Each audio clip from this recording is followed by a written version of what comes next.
The third day is over. You have 7 more left to work. Tomorrow, the 4th day, is a very important day for you. You will start practicing Vipassana.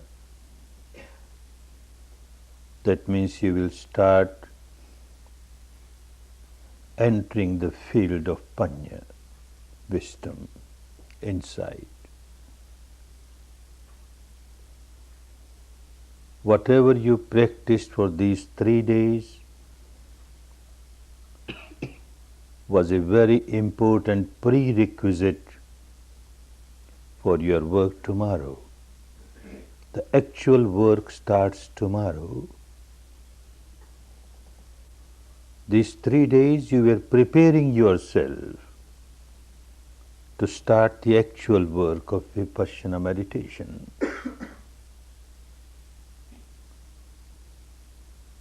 Without strong Sila,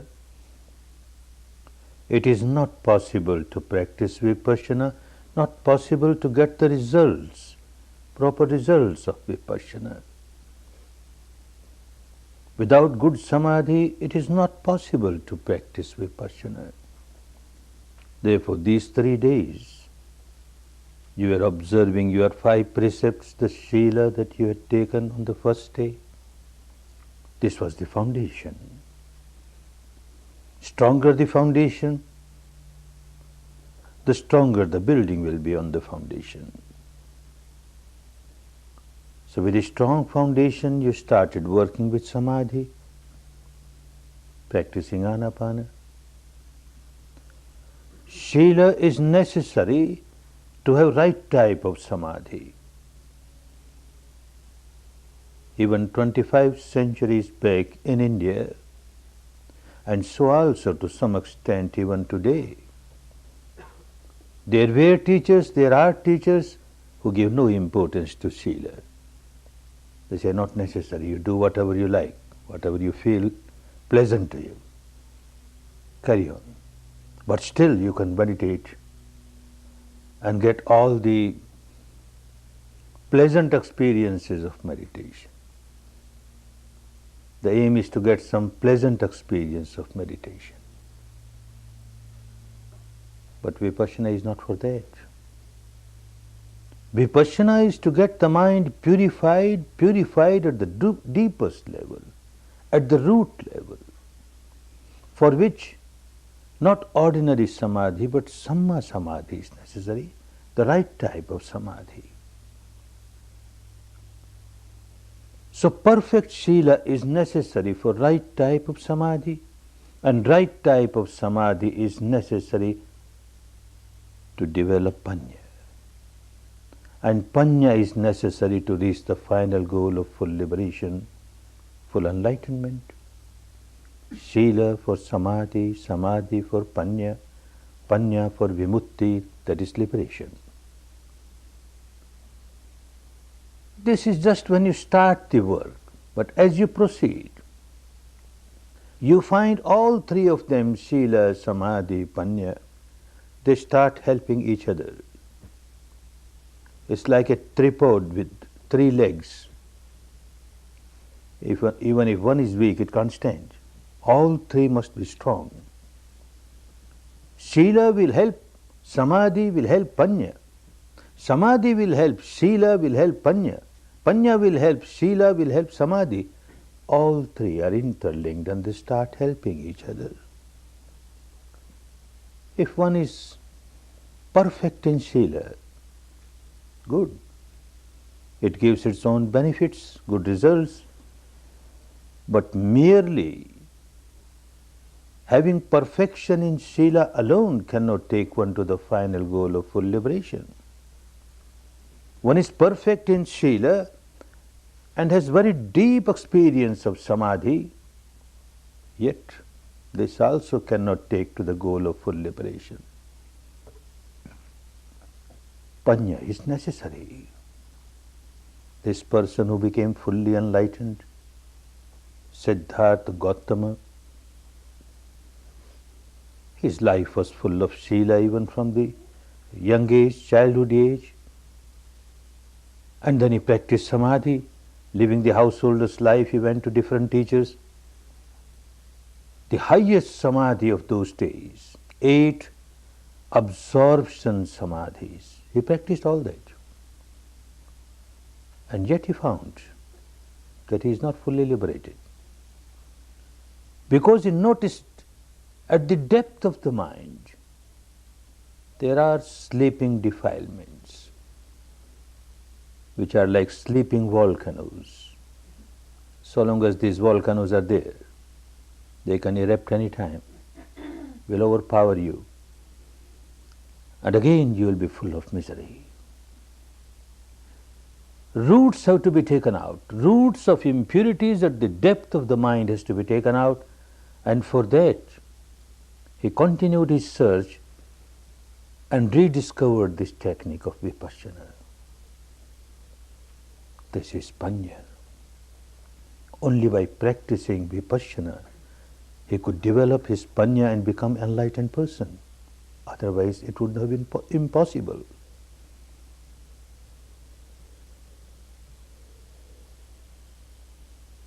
Vipassana was lost to the country. Talk was there. Panya was lost to the country in its perfection. He rediscovered that. 3 parts of Dhamma, the Eightfold Noble Path in Sila, which was there.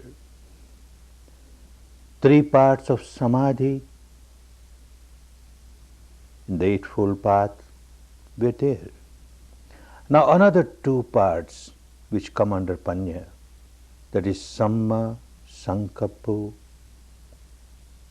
Samma Ditti, Samma Sankappo, right type of thoughts. When someone comes to a course like this, initially, at the surface level of the mind, there are certain impurities which keeps one very agitated. Some impact on the mind of some incident. And then one starts observing the respiration, the thoughts become very predominant, and many a times the thoughts are full of defilements. In some cases there might be anger, in some cases hatred, in some cases lot of sadness, depression, in some cases maybe passion. These thoughts keep on overpowering, and you try your best to come back to respiration. Thoughts keep on overpowering, you come to respiration. 1 day, 2 days, 3 days, you find not that all the thoughts have gone away, but the pattern of the thought has changed now. It is not as violent as it was before. Thoughts are still there, but now thoughts are mostly pertaining to Dhamma, pertaining to the path. One starts understanding what the path is, how I should meditate, what is the proper way of meditation, what are the difficulties, all that keep coming in the mind. Not the thoughts of harming somebody. This is Samma Sankappa. Still it is not the right type of Panya which made him fully enlightened. Good thoughts were there in the teaching of all the teachers of India before him, contemporary to him, and after him. Have good thoughts. They are necessary. Then you can see things properly. And that is Samma Ditti, a right understanding, a right view. You can see things properly as they are. Like the sun is covered with very dark clouds, black thick clouds, and you don't see the light, it's all darkness. Some layers of these clouds go away. Clouds are still there, but they are not so thick, not so dark, they are thin. Light, you start seeing light, although all have not gone away. That is necessary. This type of samma sankappa thoughts are still there. You have not reached the stage where the mind has become free from thinking, free from thought. It is there. But it is not that disturbance which won't allow you to take the next step. And the next step is samma titti, the right understanding of the reality as it is. And this is the real panya. Well, there are 3 stages of panya, wisdom. Progressively, one moves towards the panya which will liberate. 3 types of panya in the language of those days. It was called Suttamaya panya, the next Chintamaya panya, and the third Bhavanamaya panya. Suttamaya panya. You heard something, you read something, wisdom of somebody else. A wise person, an enlightened person, a saintly person speaks words of Dhamma. They come in scriptures. You listen directly from this person, or you read scriptures and you accept it. You accept it most of the time because you have got great faith and devotion in this person, or you have got great faith and devotion in the scripture, particular scripture, and you accept it. Good. Very helpful. Those who have never heard anything about Dhamma, those who have never heard anything about the truth, may remain confused the whole life. At least one has heard about Dhamma, has listened to Dhamma, listened to the right things, correct things. But this is not enough. Just by developing Suttamaya panya, the wisdom that one heard from somebody or read somewhere, cannot liberate you. It is very good in the sense that it will give you inspiration, it will give you guidance to take the next step. And the next step is Chintamaya panya, which means understanding the truth, developing the wisdom at the intellectual level. Human being is a rational being. He is not supposed to accept things blindly. He must use his intellect, have reasoning. Whatever I have heard, whatever I have read, is it logical? Is it pragmatic? Shall I accept it? At the intellectual level, one tries to understand it and one finds at the intellectual level, yes, it is quite logical, quite scientific, quite acceptable, and one accepts it. The second step of panya, very important step.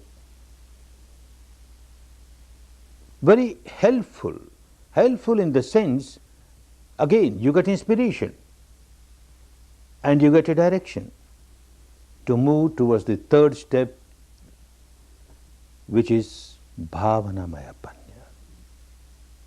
Bhava is to happen, to live. Your own wisdom, now you experience, direct experience, you have lived that wisdom, and this alone will liberate you. The first 2 will be helpful to you, but they cannot liberate. The first 2 were there in India at that time. The discovery of Buddha was this third, experience it. They were all the talks there. They were teachers who will say, keep yourself away from craving, keep yourself away from aversion, all these sense objects, illusionary, delusionary, and you keep on getting attached to them. You generate misery for yourself. Come out of this attachment, become detached, and you come out of misery. All those teachings were there. But how to come out? Unless one has developed Bhavanamaya panya, the wisdom, with direct experience, this starts helping one to come out of the misery. First and the second can be very helpful, can be very harmful also. Many a times they become very harmful. Like Sutmaya Panya, someone is born in a particular family, brought up in a particular society, having faith in a particular tradition, particular scripture, belief. From the young age one gets the mind conditioned with all those acceptances, all those philosophies, beliefs, dogmas, and one starts feeling that this is perfectly all right. All other traditions are useless. They are not correct. My tradition, this is the best, and I accept it. One does not take the next step at all. One feels perfectly satisfied. I have accepted the truth that our scripture says, the truth that our saints have said, the truth that the founder of our religion has said. It is wonderful.